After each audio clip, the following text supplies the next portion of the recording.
My father stood in the doorway of my grandmother's hospice room and said, "You're not going in there." I was still holding the cardigan she always asked me to bring when the room got cold. My mother told the nurse I had been emotional all day. My sister stood behind them, with Grandma's purse on her arm like it already belonged to her. A cousin looked right at me. Then she looked away. Nobody said anything.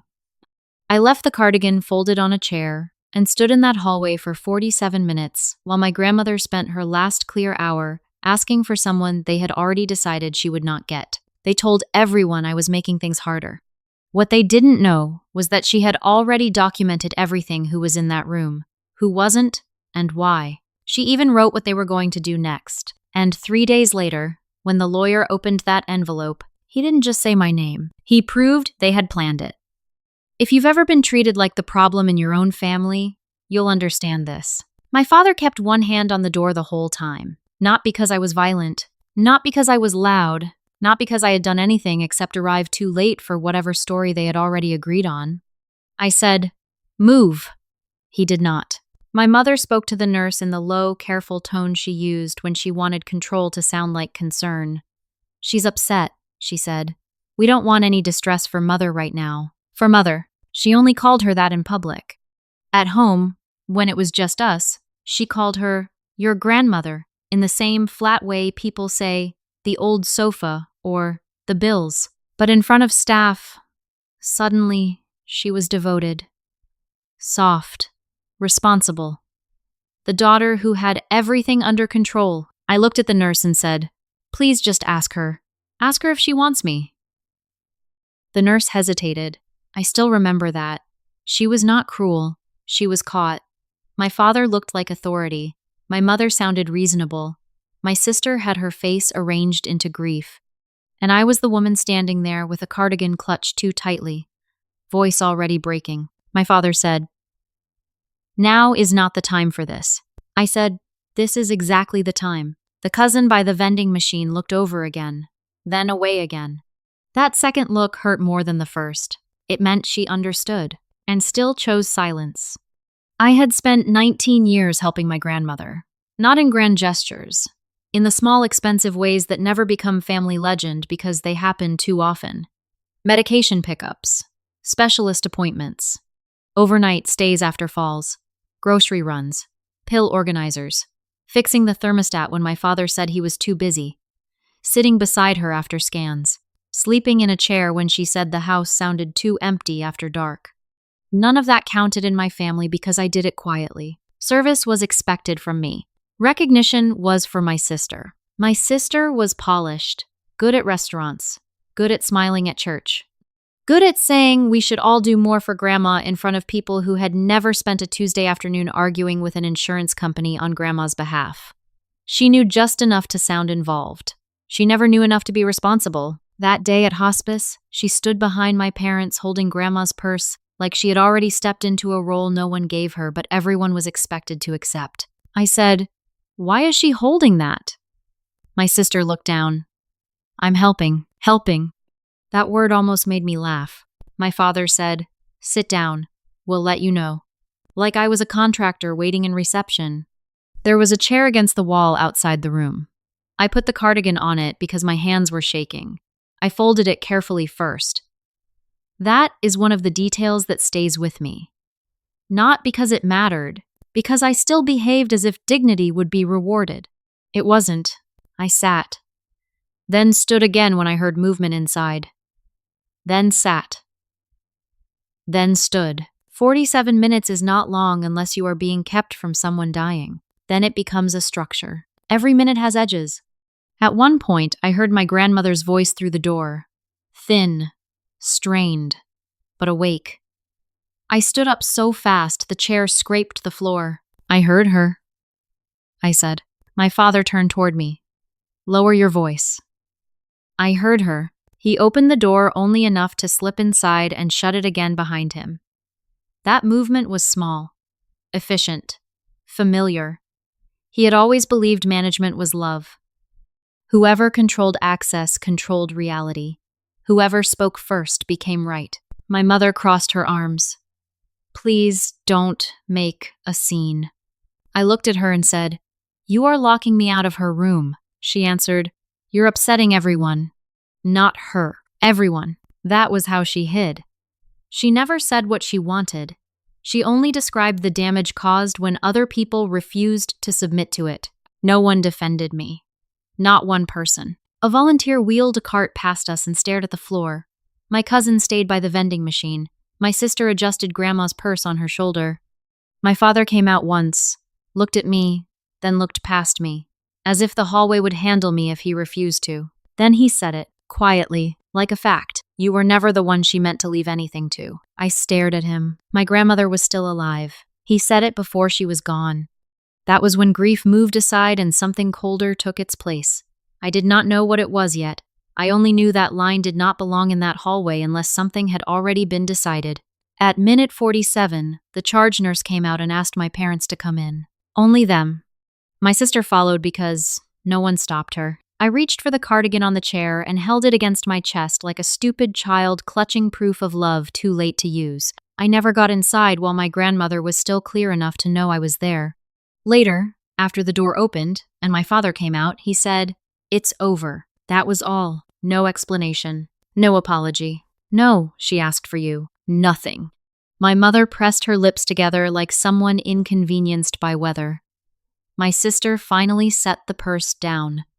My cousin disappeared before I could catch her eye again. The nurse walked past me once and did not meet my face. That was the end of my grandmother's life in human terms. The rest was paperwork and flowers. At the funeral home the next morning, my mother intercepted me near the guest book. "Whatever you're feeling," she said, "keep it contained." I asked her if Grandma had asked for me. She said, "You made things harder than they needed to be." That sentence was worse than a slap would have been, because it was clean, rehearsed, and it told me the story had already been set. I watched relatives come in wearing black coats and polite expressions. My father shook hands as if hosting an event.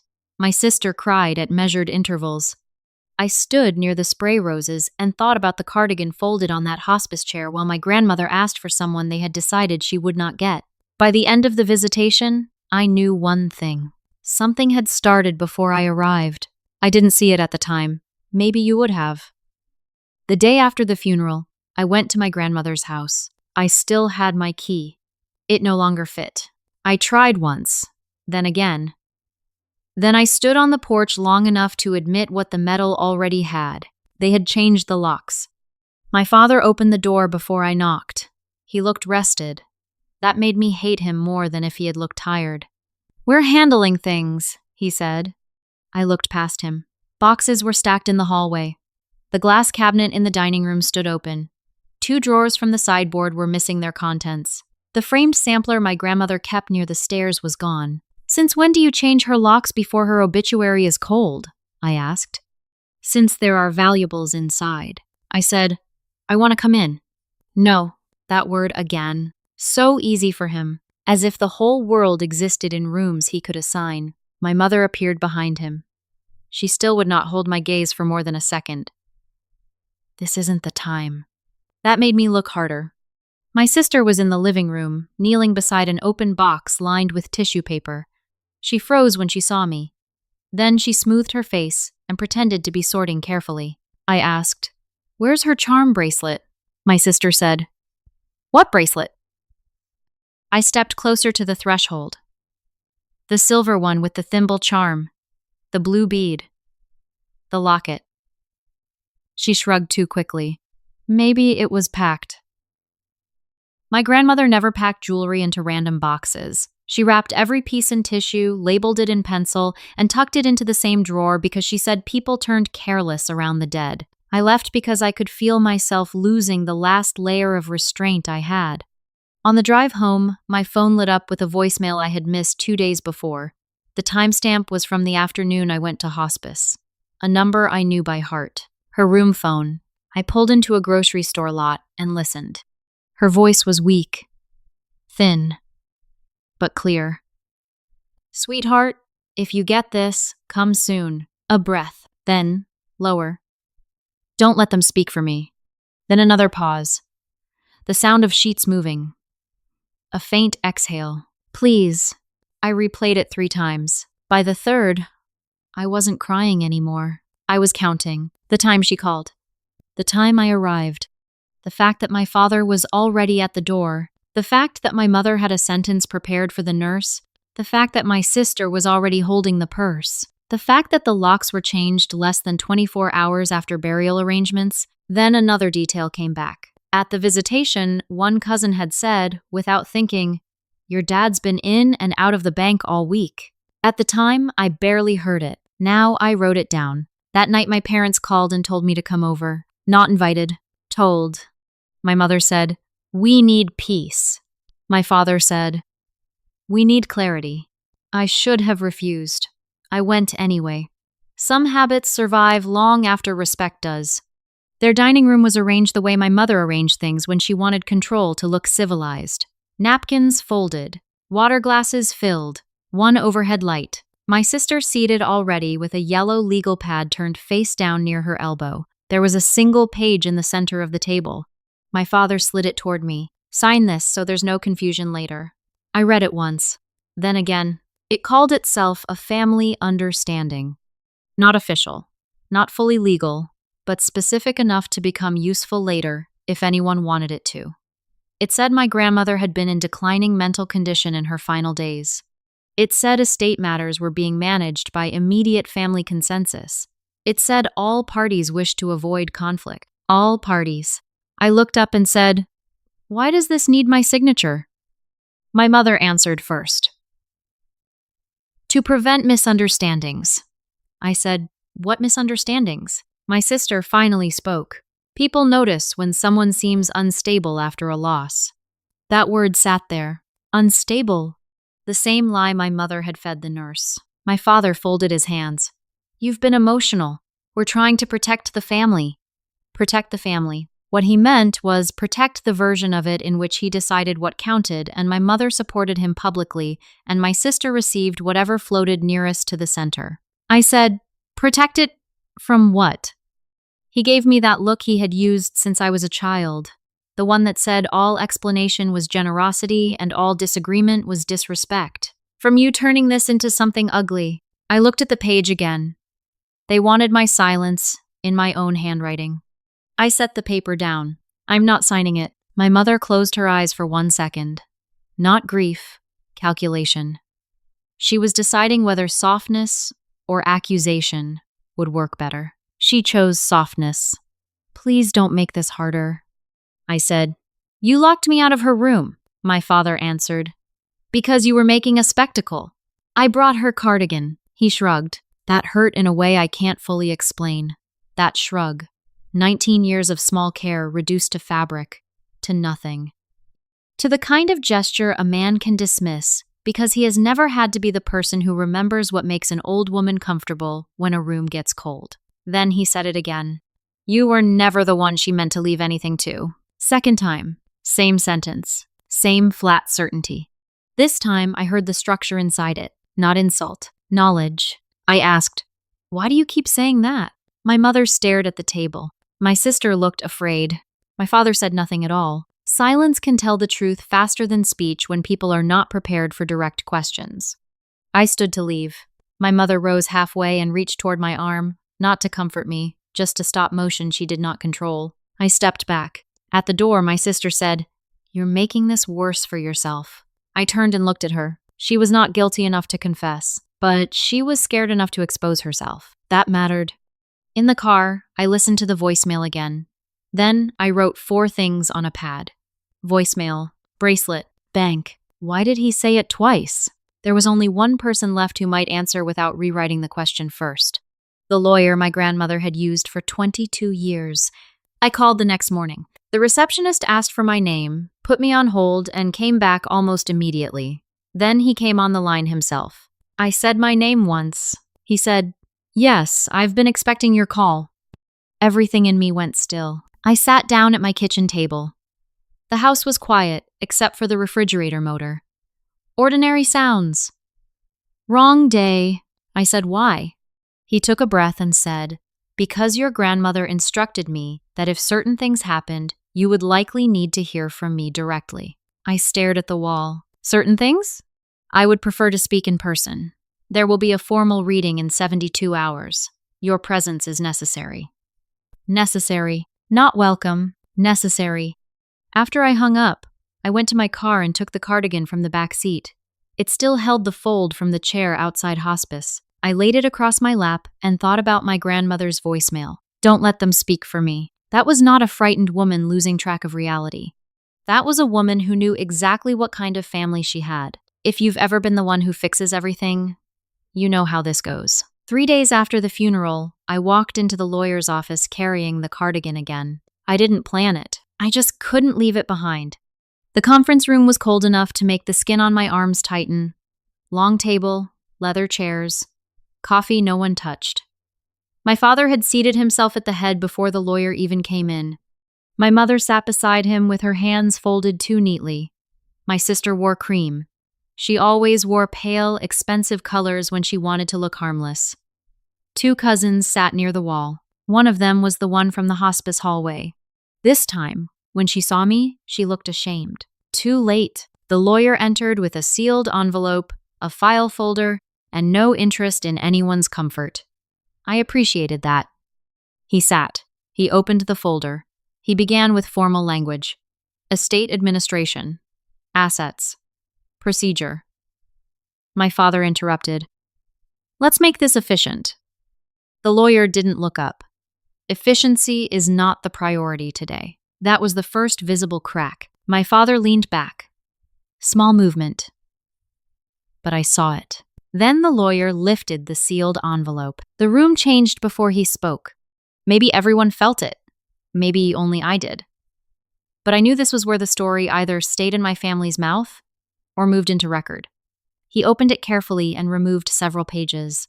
Before I address distribution, he said, I need to clarify that your grandmother executed a trust amendment on the afternoon of her final day. My sister moved first. Just a shift in the chair. But enough. My father said, she was not competent. The lawyer turned to him. She was assessed as lucid, oriented, and capable at the time of signing. My mother lost color. Not dramatically, not theatrically, just all at once. The lawyer continued. She requested that I come in person. She also requested that 2 matters be documented. First, that she wished to see her granddaughter. He looked at the paper by name. He looked up at me. You. No one spoke. I could hear the vent overhead. The tiny click of metal from someone adjusting a ring. My own pulse in my throat. Second, he said, she documented concern regarding interference from family members once certain financial decisions became known. My father said, this is ridiculous. The lawyer ignored him. He picked up another page. Handwritten, her exact line reads, they will try to keep her away once they know. That was the shock. That was the cut point. That was the moment everything that happened in the hospice hallway changed meaning. Because grief can be selfish. Families can be cruel around death. People can say unforgivable things in bad moments. But this was not a bad moment. This was a plan my grandmother had predicted before I ever got there. She knew they would block me. She knew they would do it once they learned what she had changed. My father called it conflict. My mother called it peace. My sister called it helping. My grandmother called it before it happened. The lawyer placed the handwritten letter on the table but kept one hand on it. There is more, he said. Your grandmother also documented active concern about financial movement prior to her death. My sister made a small sound. Barely there. Real enough, the lawyer went on. She referenced inquiries involving linked accounts, removal of personal property from the residence, and pressure regarding estate matters while she was still living. My mother whispered, "Oh God." Not because she had learned something, because she had just learned it had been written down. That difference mattered. Families survive on vagueness, on half sentences, on maybe that's not what happened, on don't make it bigger. Once someone writes the whole shape of it, the room gets smaller. My father said, "What financial movement?"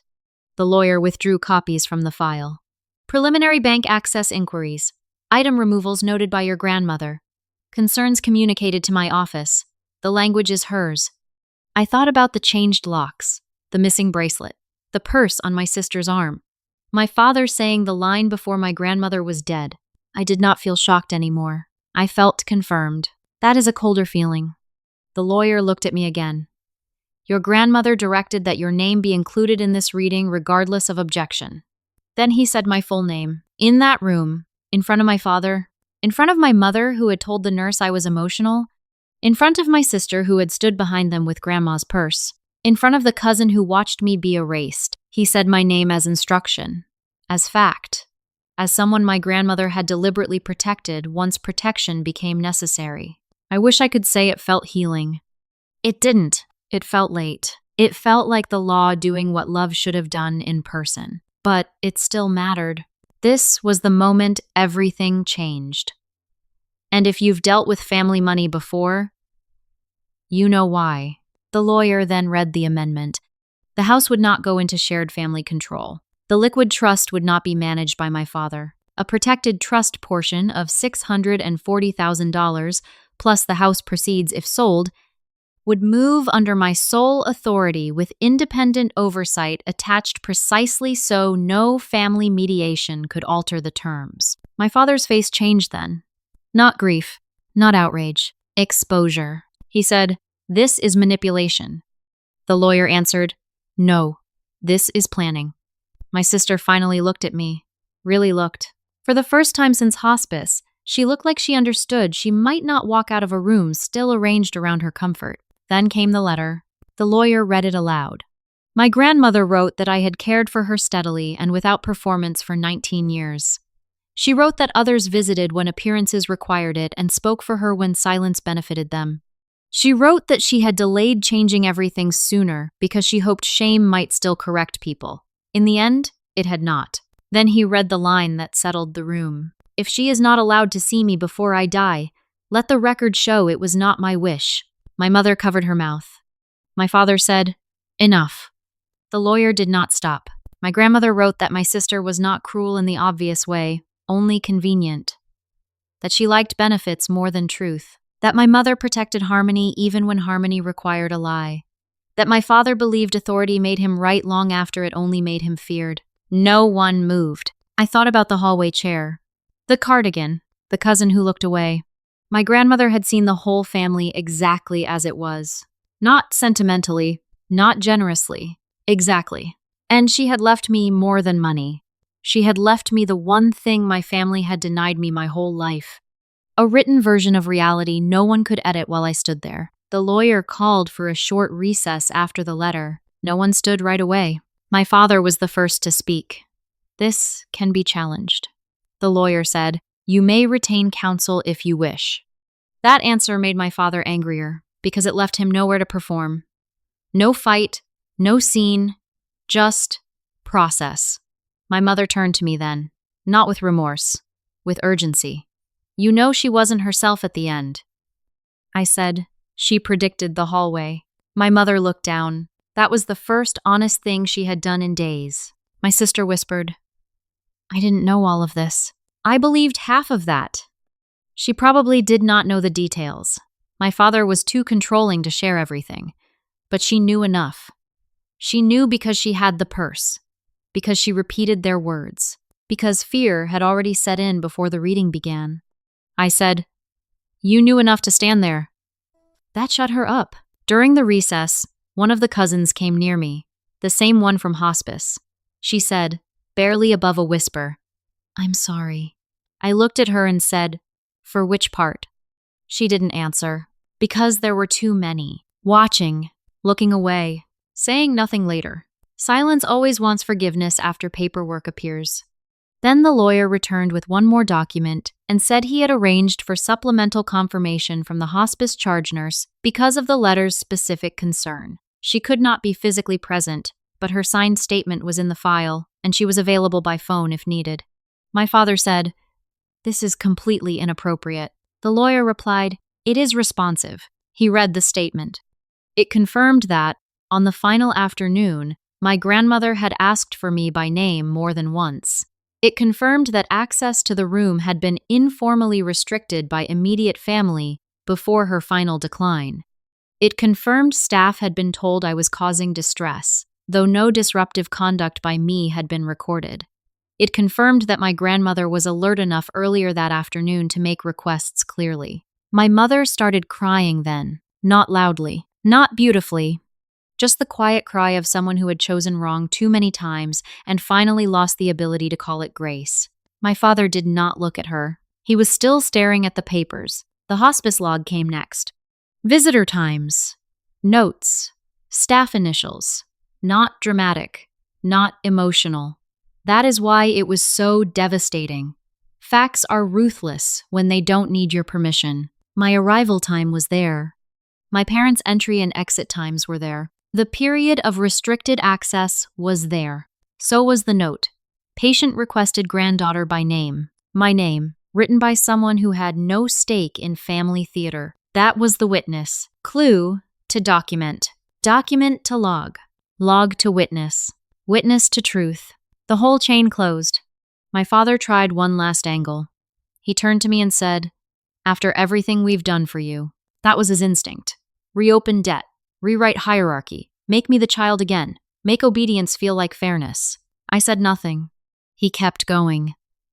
"You really want to tear this family apart over money? Money. They always do that when they lose. They reduce the injury to the most vulgar category available and then act offended you noticed it." I said, "You blocked me from her room before she died." He said, "We were trying to keep order." I said, "No. You were trying to keep me out." My mother whispered, "Please, that word again, always when consequences arrive." My sister broke next. Not gracefully, not all at once. She just started talking too fast. I thought Dad was handling the legal side. I didn't know she'd changed things that day. I didn't know she called you. I didn't know. "You knew enough," I said. She stopped. Tears made her look younger, which would have worked on everyone once. Not anymore. The lawyer stepped in then. "No discussion in this room will alter the executed terms."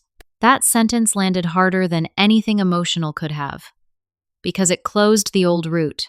In my family, if people talked long enough, my father would usually wear everyone down, my mother would reframe it as peace, and my sister would drift toward the safest version. Not this time. There was paper, there was sequence, there was record, and there was a dead woman who had anticipated all of them better than they had anticipated being seen. I think some of you can already see where this is going. The lawyer finished reading the operational terms. My father and mother were removed from any role in oversight. My sister had no discretionary authority. Any dispute would go through independent counsel. The house contents were to be inventoried before transfer. All missing personal items were to be disclosed. That last line hit my sister visibly. I asked, "Where is the bracelet?" She cried harder. My father snapped. "This is not the place." I said, "It became the place when you changed the locks." No one defended them now. That part mattered too. The cousins stayed silent, but it was a different silence than hospice. Then, they were protecting power. Now, they were watching it bleed out. The lawyer asked whether anyone wished to contest the immediate inventory requirement. No one answered. He noted that too. Every small failure of speech felt like a correction. My grandmother had not been dramatic by nature. She was practical, precise. She could skin sentiment off a situation with one sentence and leave only structure behind. That was what she had done here. She had not tried to make them sorry. She had made them documentable. There is a difference. As the meeting moved toward conclusion, my mother said quietly, "She should have told us herself." I looked at her and said, "Maybe she tried." She started crying again. That was the closest I came to cruelty. It was also true. The final section of the reading took less than 20 minutes. It felt longer because no one had anywhere left to hide. The lawyer reviewed the inventory process, the account transfer schedule, the oversight terms, and the restrictions on private family settlement. Then he asked if I accepted the appointment as primary trustee under the amended structure. I said, "Yes," one word, steady, not triumphant. My father pushed his chair back. "This is a mistake." The lawyer said, "It is an instruction." That ended him more than any insult would have. My mother tried one final turn toward emotion. "She wouldn't have wanted us divided." I almost said she should have thought of that in the hallway. I didn't. Instead, I said, "She wanted the truth to survive." My sister had been crying on and off for 20 minutes. When the lawyer mentioned full property inventory, she finally whispered, "I didn't take the bracelet." I looked at her and asked, "Then who did?" She didn't answer. My father stood up too fast. "We're done here." The lawyer remained seated. "You are free to leave. The terms remain." My father looked at me then with the same expression he wore when I was 10 and had corrected him in front of company about the name of one of his clients. A look that said I had violated rank, not truth. He said, "You think this makes you special?" There it was, the old wound under all of it. In our family, being chosen was an accusation. Being seen was betrayal. I said, "No. I think she knew you." That was enough. He left. My mother hesitated before following him. She looked back once. Her face was wet, tired, older than I had ever seen it. For 1 second, I thought she might apologize. She didn't. She said, "Call me when you calm down." Then she left too. That told me everything. Even then, even after the letter, the log, the witness, the reading, she still believed this would become another family weather pattern. A period of tension, some silence, a holiday absence, then a return to managed contact if everyone was willing to speak vaguely enough. She did not understand that the hallway had killed that version. My sister stayed seated after they left. The room was quiet, except for her breathing and the dull city noise outside the office windows.